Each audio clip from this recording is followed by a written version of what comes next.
നടനും മിമിക്രി താരവുമായ ഉല്ലാസ് പന്തളത്തിന് കൈത്താങ്ങായി നടൻ ബാല. ആരാധകരെ ചിരിപ്പിക്കുന്ന താരത്തിന് നടക്കാൻ പോലും വയ്യാത്ത അവസ്ഥ.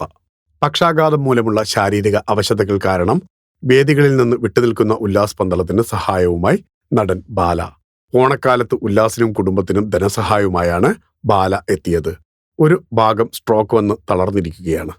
ഒരാൾ തളർന്നിരിക്കുമ്പോൾ 4 പേർ ചേർന്ന് കൈകൊടുക്കണം. അതാണ് ഏറ്റവും വലിയ ദൈവതുണ. ഇത് ഓണത്തിന് താങ്കളുടെ കുടുംബത്തിന്. ആരോഗ്യം ശരിയാകുന്നതുവരെ ഞാൻ നോക്കിക്കൊള്ളാം. ആരോഗ്യമെല്ലാം ശരിയായി കഴിഞ്ഞ് മമ്മൂട്ടി സാറിനും മോഹൻലാൽ സാറിനും ഒപ്പം അഭിനയിക്കുമ്പോൾ നമ്മളെ മറക്കാതിരുന്നാൽ മതി. സന്മനസ്സുള്ളവർ അദ്ദേഹത്തെ സഹായിക്കുക. ചികിത്സയ്ക്ക് ഇനിയും പണം ആവശ്യമാണ്. എത്രയോ പേരെ ചിരിപ്പിച്ച കലാകാരന്റെ തിരിച്ചുവരവിനു വേണ്ടി ആത്മാർത്ഥമായി പ്രാർത്ഥിക്കുക എന്നാണ് ബാല പറയുന്നത്. ഉല്ലാസ് മിമിക്രി വേദികളിലൂടെയാണ് കലാജീവിതം തുടങ്ങിയത്. ടെലിവിഷൻ റിയാലിറ്റി ഷോകളിലെ പ്രകടനമാണ് അദ്ദേഹത്തെ ജനപ്രിയനാക്കിയത്.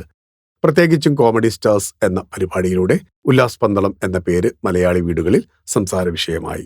തനതായ ശൈലിയിലുള്ള സംഭാഷണങ്ങളും കൗണ്ടർ തമാശകളും നൃത്തങ്ങളും ഉല്ലാസിനെ മറ്റ് കലാകാരന്മാരിൽ നിന്ന് വേറിട്ട് നിർത്തി. സിനിമകളിലും ചെറു കഥാപാത്രങ്ങൾ അവതരിപ്പിച്ചുകൊണ്ട് അദ്ദേഹം തന്റെ സാന്നിധ്യം അറിയിച്ചിരുന്നു. പൂർവാധികം ശക്തിയോടെ അദ്ദേഹം വീണ്ടും കലാരംഗത്തേക്ക് തിരിച്ചു വരട്ടെ എന്ന് നമുക്ക് പ്രാർത്ഥിക്കാം. Film court. നിങ്ങളുടെ കരുത്തിൽ ഞങ്ങൾ ഉയരുകയാണ്. സബ്സ്ക്രൈബേഴ്സ് 10 ലക്ഷം കടന്നിരിക്കുന്നു. സ്വർണ തളിക നേടാൻ സഹായിച്ചതിന് നന്ദി. നിങ്ങളും ബെൽബട്ടൺ അമർത്തോ. നല്ല വാർത്തകളുടെ നോട്ടിഫിക്കേഷൻ ഉടനെത്തും. വിശ്വസിച്ച് ഒപ്പം നിൽക്കുന്നവർക്ക് ഒരിക്കൽ കൂടി നന്ദി.